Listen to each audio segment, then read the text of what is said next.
E aí, pessoal? Então vamos continuar a aula. Só que agora eu vou falar sobre transcrição e tradução, que é a sequência do processo, mas agora relacionada à síntese proteica. Então, para isso, vamos lembrar das proteínas que nós já conhecemos, porque a gente falou da síntese proteica quando a gente trabalhou com organelas membranosas. Lembra do retículo endoplasmático rugoso que fazia a síntese proteica? O retículo endoplasmático rugoso ele estava associado a quem? Aos ribossomos. Eram os ribossomos que faziam a síntese proteica. Então hoje a gente vai trabalhar com os ribossomos. Mas antes de entender isso, vamos tentar pensar nas proteínas, as mesmas proteínas que a gente falou lá no primeiro dia de aula, que no caso são moléculas mais abundantes nas células. As proteínas elas são as macromoléculas mais abundantes, mais distribuídas nas células. Tudo que a gente fala é proteína. Enzima é proteína, anticorpo é proteína. Elas estão presentes em todos os tipos de células e em todas as partes das células. Elas fazem parte mais de 50% do peso seco de uma própria célula. Lembra da membrana plasmática, que tinha um monte de proteína submersa em transmembrana da membrana? Então as proteínas elas têm vários papéis biológicos. E vocês lembram no primeiro dia de aula que a gente falou sobre os formatos das proteínas? A estrutura primária, que era linear, a estrutura secundária em alfa-hélice, mas também podia ser folha beta, a estrutura terciária, que era as proteínas enoveladas, né, com pontes de hidrogênio, pontes de enxofre, né, interações eletrostáticas, e as proteínas de estrutura quaternária, que eram interações entre proteínas terciárias, lembram? Que no caso da hemoglobina. Portanto, as proteínas elas têm inúmeros papéis, né, funcionais na célula, como, por exemplo, as proteínas podem ser proteínas motoras, função de reconhecimento celular, sinalização, função enzimática, hormonal, de transporte, vários papéis. Mas quem que codifica as proteínas? Quem traz as informações para a síntese proteica? É o DNA. O DNA, portanto, ele é a unidade que vai trazer a informação para codificar a proteína. E a gente acabou de falar isso na aula de duplicação, quando eu falei que o DNA transmite características hereditárias, que o DNA tem capacidade de autorreplicação e que ele codifica a síntese proteica. Portanto, as proteínas elas são formadas de quantos aminoácidos? De 20 aminoácidos. E esses aminoácidos são combinados nas mais diversas possibilidades. Então, a infinidade de proteínas é imensa. Esses 20 aminoácidos formam o que a gente fala que é o código genético. Portanto, o código genético é a informação que o DNA traz para a síntese proteica, ou melhor dizendo, no nosso DNA nós temos o código genético. É uma sequência de nucleotídeos que vai trazer a informação sequencial das possíveis combinações para as possíveis sínteses de várias inúmeras proteínas diferentes. Tá ok?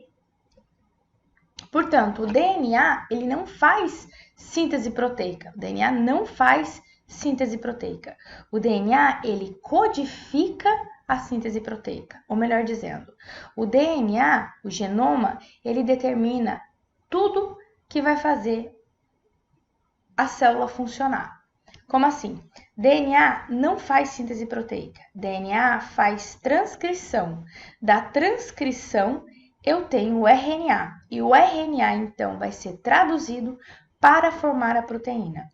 O que nós falamos é que este processo de DNA ser transcrito em RNA, RNA traduzido em proteína, é o que nós chamamos de expressão gênica, a expressão do gene. Gene, portanto, galera, gene é o quê? É aquele segmento, é aquele fragmento do DNA capaz de codificar pelo menos uma proteína. Hoje em dia a gente sabe que pode ser mais de uma, mas pelo menos uma proteína. Tá bom? Então, todas as células elas vão expressar a sua informação genética. E isso é o dogma da biologia central. Qual é? O fato do DNA ser transcrito em RNA e o RNA ser traduzido em proteína. Quando a gente fala no processo de transcrição e tradução, é muito interessante se a gente fizer uma analogia. E eu já falei isso para vocês algumas vezes, o pessoal que assiste minha aula presencial sabe disso. Porque se a gente parar para pensar hoje, por exemplo, vocês vão ler um trabalho em inglês. Como é que vocês... vocês não são fluentes em inglês. Como é que vocês fazem para entender um trabalho em inglês? Óbvio que você joga no Google Tradutor. Só que vamos falar que esse trabalho é trancado. Você não consegue dar um Ctrl V e um Ctrl C e um Ctrl V para jogar aquele texto no Google Tradutor. Então, o que você tem que fazer? Você tem que ir lá naquele texto em inglês, ler ele de um jeito e transcrever ele para o Google Tradutor. Você transcreve, você copia. O fato de você transcrevê-lo para o Google Tradutor, aí você clica no botãozinho lá, traduzir. Ele traduz para o português. O DNA faz a mesma coisa. No DNA, nós temos o código genético. É um código que não tem como ser lido diretamente para fazer a síntese proteica. Mas quando vem uma proteína, um complexo enzimático capaz de transcrever ele, esse DNA ele vai ser transcrito na forma de um RNA, que é o RNA mensageiro. E esse RNA mensageiro, então, ele vai ser traduzido na forma do que o nosso organismo entende, que é as proteínas, a unidade funcional. E este é o dogma central. Portanto, o processo de transcrição e tradução, ele se baseia em uma das fitas de DNA. E essa fita de DNA, né, ela vai ser a nossa fita molde. Professora, mas os exercícios ou os exemplos falam de uma fita molde e uma fita complementar. O que é isso? É simples. A fita molde é a fita de DNA que eu vou usar para fazer o processo de transcrição. A fita de DNA que eu não usei, ela é a fita complementar à fita molde. Assim como a fita do RNA mensageiro sintetizado desta fita molde de DNA, ele também é complementar a essa fita. Portanto, ele é muito parecido com a outra fita de DNA que não foi utilizada, tá? Aqui a gente pode falar também que é a fita sense, que é a que vai ser usada, e a não sense, que é a que não é usada. A usada, então, ela vai sintetizar um RNA mensageiro. Esse RNA mensageiro, portanto, ele é complementar à fita molde. Ele é complementar à fita molde, idêntico à fita de DNA complementar. Só muda algumas coisinhas que a gente vai estar falando qual é. A expressão de DNA, ou a expressão gênica do DNA, perdão, como que ela é direcionada? Depende. Depende do quanto que a célula precisa daquela proteína. Você mais precisa. Todo mundo aí usa cremes para pele, né? Pelo menos as meninas usam muito creme para pele. E a maioria desses cremes fala que eles são ricos em colágeno. Por quê? Porque a gente precisa de colágeno. O colágeno, ele está presente, né? É uma fibra presente na matriz extracelular que fica aí unindo todas as células e mantendo a estabilidade de todos os tecidos, principalmente o tecido conjuntivo. Portanto, o colágeno ele tem que ser sintetizado o tempo todo. Se o colágeno ele tem que ser sintetizado o tempo todo, significa que ele é muito importante. Então, tem que ter muitas proteínas de colágeno disponíveis. Então, a expressão gênica do colágeno, ou da proteína, ou do gene que codifica o colágeno, portanto, ela é muito maior.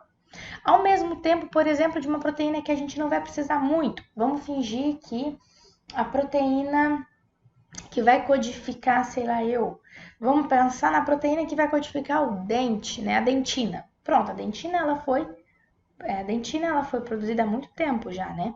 Então, assim, a necessidade é o seguinte: se eu preciso de muito colágeno, então este GNA, que vai ser, por exemplo, de uma síntese de colágeno, né? Ele vai ser muito necessário. Então, possivelmente eu vou transcrever muitos RNAs mensageiros desse GNA e cada RNA mensageiro meu vai ser traduzido em proteínas. Então, eu vou ter muita proteína de colágeno, porque eu preciso muito. Já a minha necessidade dessa outra proteína não é tão grande, portanto, eu não preciso sintetizar muitos RNAs mensageiros e também não preciso traduzir muito desse RNA mensageiro. Portanto, a necessidade de expressão gênica depende da necessidade da célula. E aí a gente lembra das particularidades. Enquanto o DNA ele é formado pelo ácido desoxirribonucleico, né, uma desoxirribose, o RNA ele é formado por uma ribose, uma outra pentose.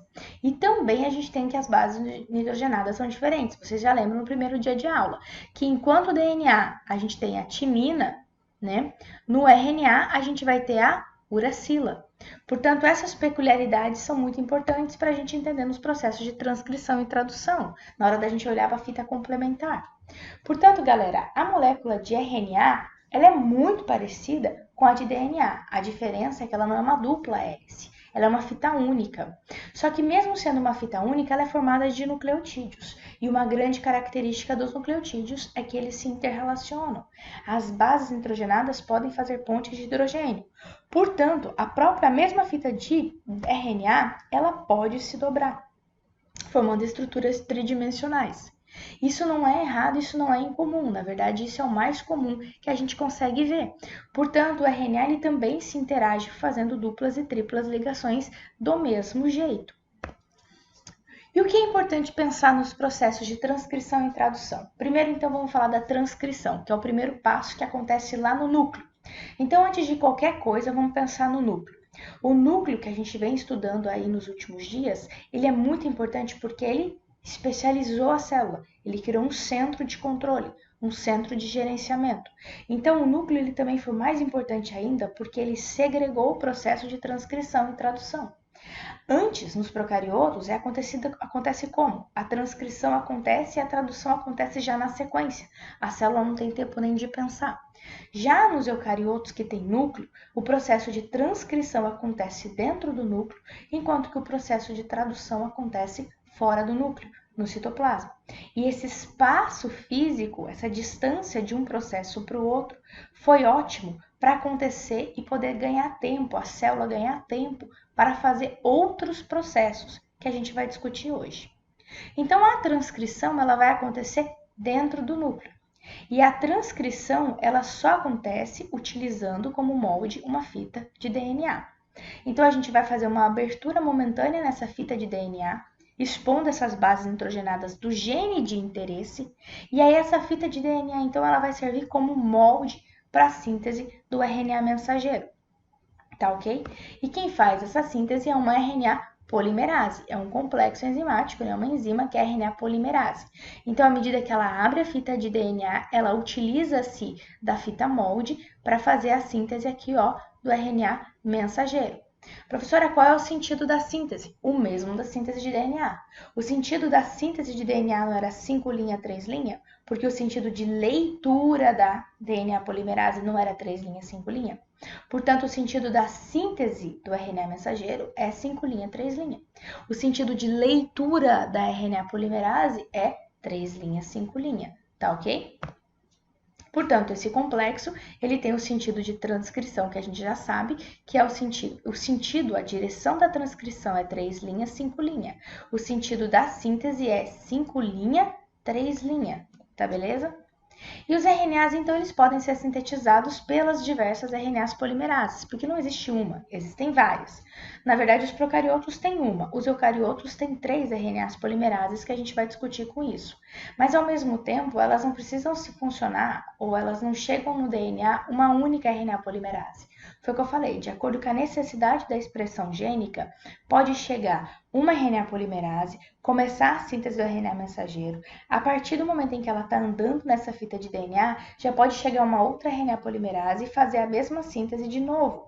E assim ser liberados sequencialmente vários RNAs mensageiros ao mesmo tempo. Isso é uma otimização do processo.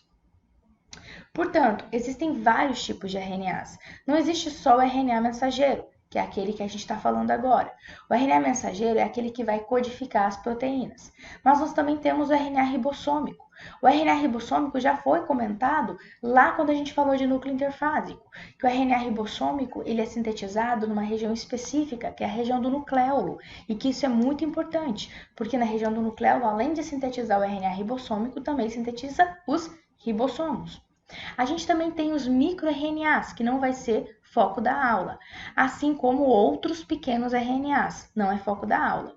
Mas nós também temos o RNA transportador, que vai fazer o quê? Ele é um adaptador para trazer para o ribossomo os aminoácidos que vão codificar aquela proteína, certo? Lidos pelo RNA mensageiro. Portanto, como que funciona a transcrição? A transcrição no DNA, ela também precisa de locais para abrir. Como é que é assim? Como isso, professora? Uai, eu não vou sintetizar um gene? Eu não vou ler um gene? Não é aquele gene de interesse que eu preciso? Portanto, o meu DNA, ele vai trazer, dentro das minhas regiões Tata Box ali, ele vai ter um lugar de início e um lugar de término. Vai ter uma região de início e uma região de término da transcrição. É natural isso. Nos procariotos, eu tenho simplesmente um início, um local de início. Mas nos eucariotos, a gente tem um local de início e um local de término. E além disso, a gente tem várias RNAs polimerases trabalhando nos eucariotos, não é uma só não. A gente tem a RNA polimerase 1, a RNA polimerase 2 e a RNA polimerase 3, como a gente pode ver nessa tabela. E qual é importante para a gente hoje?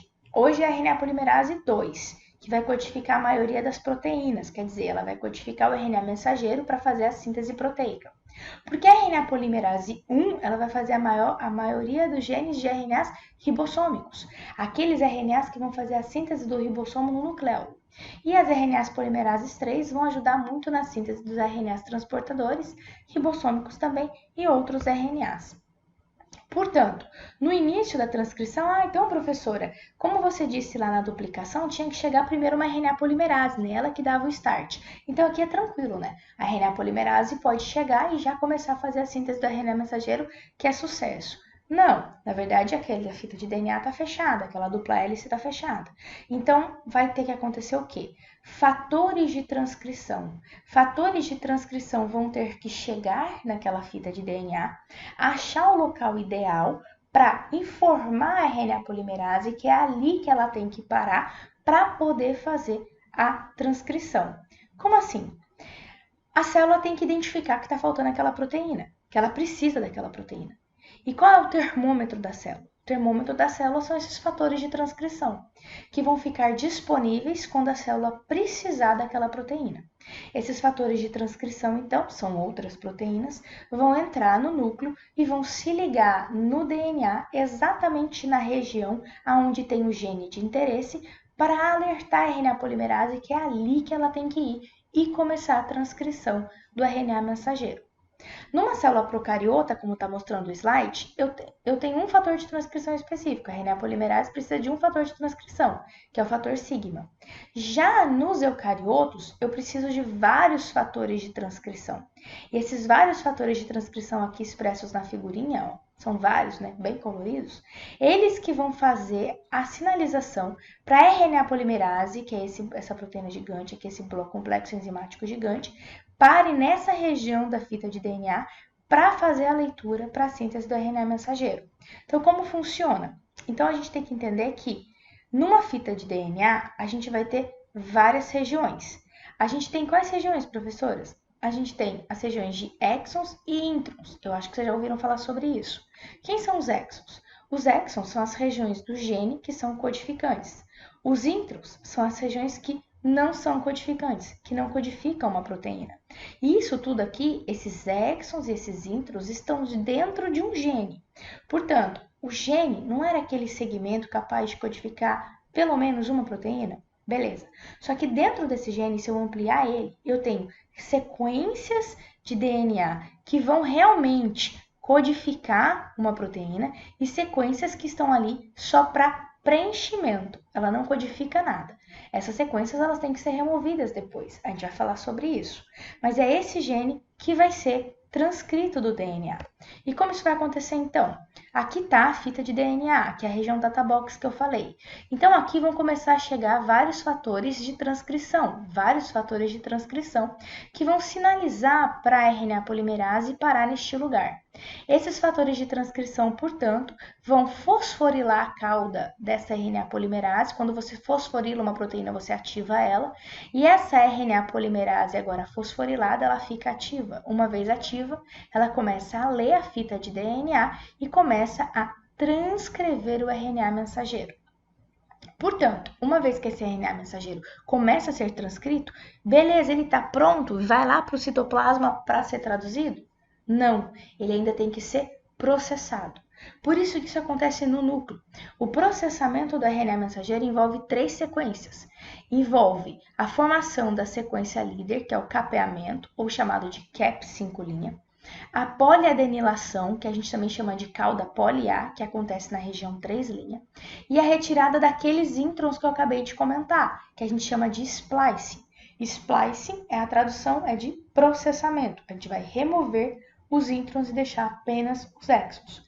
Depois desses 3 processos ocorridos, certo? Depois da remoção dos exons, a remoção dos introns, perdão, a adição da cauda poli-A e a cap 5', a gente tem um RNA mensageiro processado, pronto para ser identificado pelas poras, pelas nucleoporinas, né, os poros nucleares, e ele então vai para o citoplasma para ele ser então traduzido. É assim que ele consegue ser traduzido.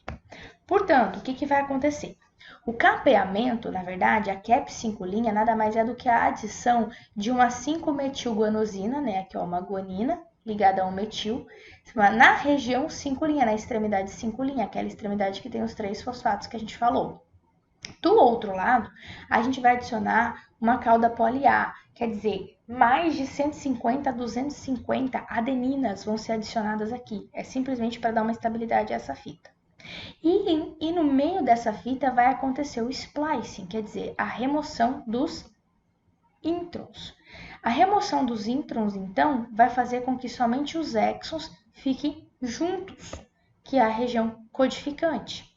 E esse mecanismo de processamento é muito interessante. A gente vai fazer como se fosse isso aqui, ó. São enzimas, são nucleases que vão vir, vão dobrar esse intron e vão remover ele. Ele vai ser reciclado e os exons todos se ligam. São pequenas ribonucleoproteínas nucleases, tá? Agora é o seguinte, galera. O splicing, ele acontece naturalmente, porque ele precisa remover os introns e deixar apenas os exons. O que aconteceu com a evolução? O splicing alternativo. O que é o splicing alternativo? O splicing alternativo é a remoção, além dos introns, de alguns exons. E a remoção desses alguns exons cria uma nova sequência de exons. Nova, diferente uma da outra. E isso faz com que o que aquele gene antes era capaz de codificar pelo menos uma proteína, agora esse gene é capaz de codificar muito mais proteínas. Por exemplo, esse gene da tropomiosina, que codifica diferentes tipos de proteínas musculares, simplesmente porque há uma variação, uma alternância dos exons deixados. Portanto, galera, para a gente ter a transcrição concluída, eu tenho que ter a cap 5' adicionada, eu tenho que ter a cauda poli-A adicionada e eu tenho que ter o splicing realizado. Esse RNA, então, processado, uma vez processado, consegue ser reconhecido pelas nucleoporinas e atravessa os poros nucleares e cai no citoplasma, pronto agora para o processo de tradução. E como que acontece a tradução? A tradução, gente, primeiro de tudo, a gente tem que lembrar que o código genético ele é dito degenerável. Como assim? O código genético ele é formado por uma sequência, tá? É uma sequência de informações, é um código. Esse código, então, ele vai ser lido e a gente já sabe que os aminoácidos eles são codificados por uma sequência de 3 bases nitrogenadas. Lembra lá na nossa primeira aula que eu dei um exercício no estudo dirigido falando das possibilidades de ligações de bases nitrogenadas? 1, 2, 3 ou 4, quantas proteínas são possíveis? Então, porque a gente já sabe que os aminoácidos são formados por uma sequência de 3 bases nitrogenadas. Esta é a sequência codificadora. Então, o que a gente tem? Essa sequência é o que traz o nosso código genético. Então, cada aminoácido ele pode ser codificado por sequências diferentes. Por exemplo, aqui nessa figura, dá para a gente observar. Por exemplo, aqui, ó, o aminoácido metionina, ele só tem uma sequência, A, U, G. Já o aminoácido serina, ele tem várias combinações de sequências diferentes. Quer dizer que a sequência AGC, AGU, UCA, UCC, UCG, UCU, todas elas podem codificar um aminoácido serina. Já, por exemplo, existem sequências que não codificam nenhum aminoácido. Isso é o que a gente fala que é um código genético degenerado. Várias combinações diferentes para codificar um só aminoácido, nenhum aminoácido ou uma codificação para um aminoácido. Essas informações do DNA, do código genético, a gente chama de códons. Então, a sequência de a cada 3 bases nitrogenadas no DNA do RNA é chamado de códon, no RNA mensageiro, códon. Por quê? O RNA transportador vai ser o nosso anticódon, e eu vou falar muito mais disso agora aqui para frente. Vamos tentar entender melhor. Então, aquele RNA mensageiro que saiu do DNA, ele saiu com uma sequência de bases nitrogenadas. Então, como que eu vou fazer a leitura dessa sequência para codificar os meus aminoácidos? Sabendo que a cada 3 bases codifica um aminoácido. Eu posso começar aqui, ó, fazendo a primeira sequência normal. Posso começar do segundo, posso começar do terceiro. Ah, mas dá sempre certo? Não, não dá sempre certo. Se você reparar, sempre falta. E a gente tem uma sequência única. O que significa? Mesmo tendo possibilidades inúmeras de leitura, só existe uma correta que codifica a proteína desejada. E é isso que a gente tem que lembrar. Porque aquela proteína ela tem uma sequência específica. Então, só existe uma sequência correta de leitura. E como que vai acontecer a síntese, então? Como que vai acontecer a tradução especificamente? Para que a tradução aconteça, a gente tem que ter o RNA transportador. E o RNA transportador, que tem esse formato de trevo, é muito interessante por quê? Porque ele tem 2 regiões muito importantes. Ele tem aqui a extremidade que vai se ligar ao aminoácido, que é a extremidade 3' que aqui está ligada à extremidade 5', tá vendo? Aqui as pontes segurando. E a gente tem aqui o outro lado, o extremo oposto dessa extremidade 3', onde está o aminoácido, é o anticódon. É aquela sequência de 3 pares de bases nitrogenadas, que é exatamente complementar ao códon do RNA mensageiro. E é por isso que a leitura vai ser possível. E esse RNA transportador, então, ele vai trazer um aminoácido específico que corresponde a este anticódon, que vai corresponder exatamente àquele códon do RNA mensageiro. Aqui, gente, é o RNA transportador aberto, tá? Desdobrado. Esse RNA transportador, então, ele está trazendo um aminoácido. Então, esse aminoácido tem um sítio de ligação aqui, ó, na extremidade 3' do RNA transportador. E como que funciona? Como que esse aminoácido se ligou aí? Essa ligação do aminoácido no RNA transportador, ela é altamente energética, tá? Muito energética. Então, a gente vai ter uma ligação, vai se utilizar um ATP para fazer essa ligação, porque ela é extremamente energética. Então, ela tem muita energia, tá? Então, a adição, certo, do aminoácido aqui vai ser muito importante. Existem enzimas específicas que vão acoplar esse aminoácido numa ligação altamente energética. Portanto, a enzima que vai fazer esse processo é a que a gente fala que é a aminoácido RNA transportador sintetase, porque ela vai sintetizar um RNA transportador com um aminoácido, tá ok? Aqui para vocês verem os ribossomos, né, ligados ao vários ribossomos no retículo, decodificando um RNA mensageiro.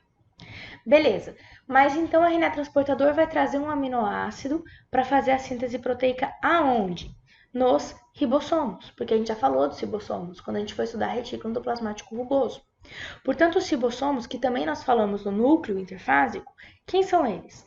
Os ribossomos são organelas que vão ser responsáveis pela síntese proteica. Eles são formados por uma subunidade maior e uma subunidade menor, e eu já falei sobre isso. A subunidade maior tem aproximadamente 49 proteínas e 3 RNAs ribossômicos.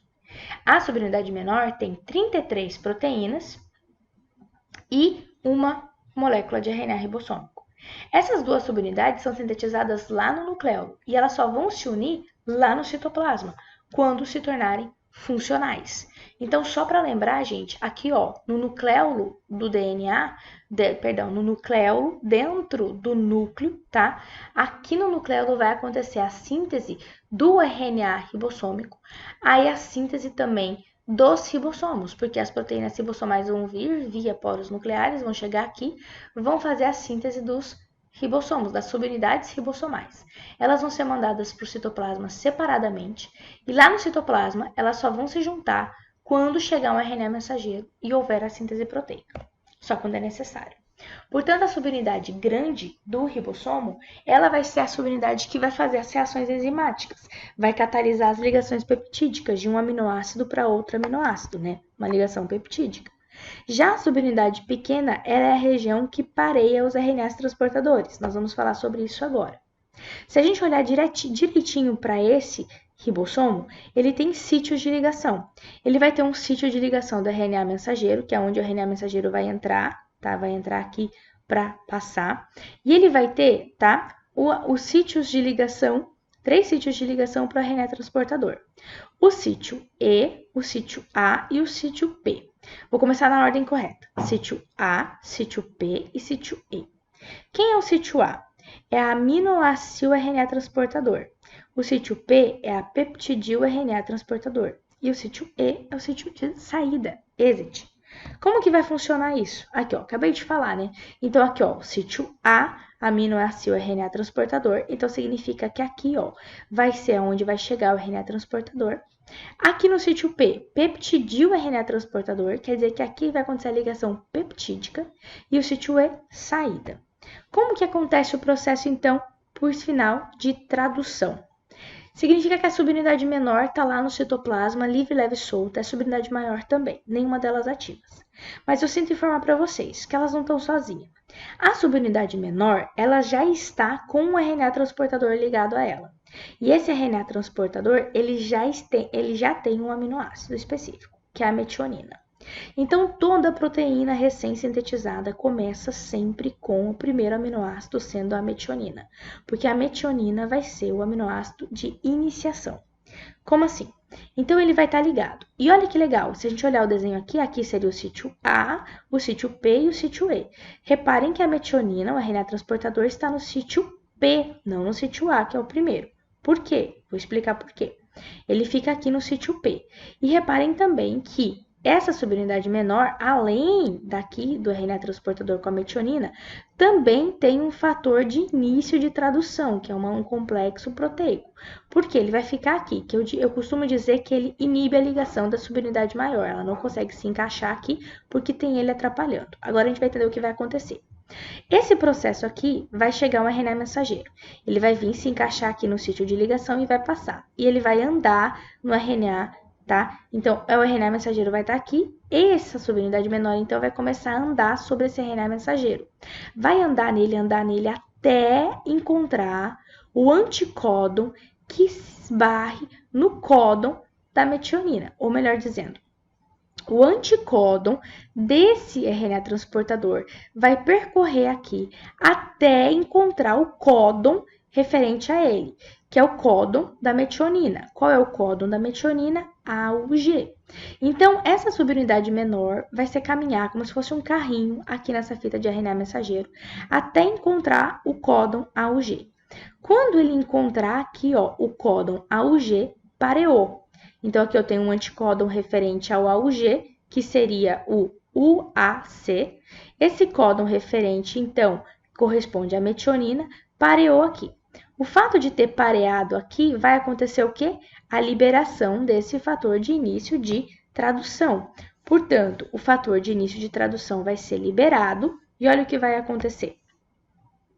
Uma vez que o fator de início de tradução é liberado, a subunidade maior agora ficou disponível para quem entrar, a subunidade menor ficou disponível para quem entrar, para a subunidade maior entrar. Ela entra e fecha aqui, sítio A, sítio P e sítio E.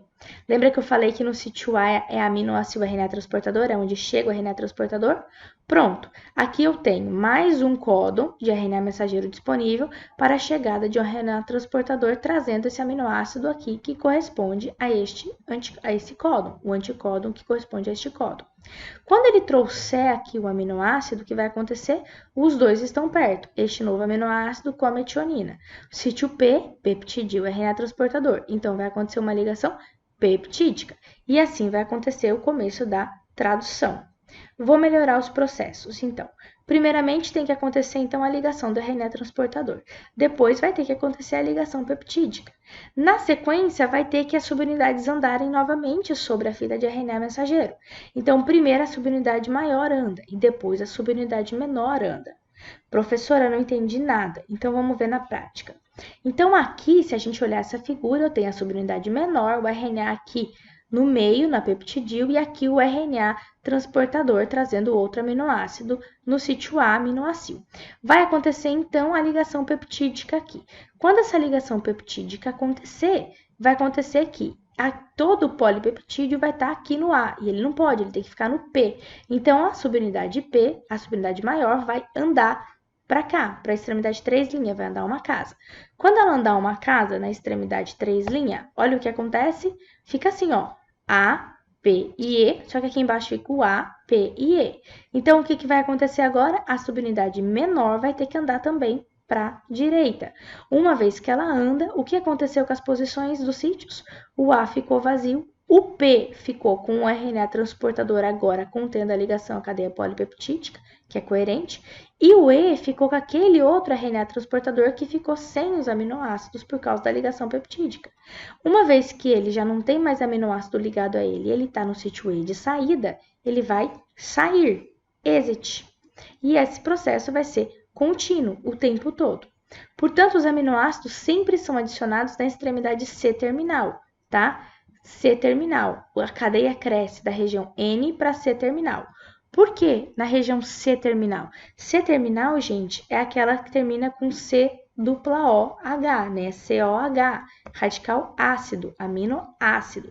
Por quê? Porque na região terminal, lembra que eu acabei de falar que o códon de inicialização é uma metionina, A ou G?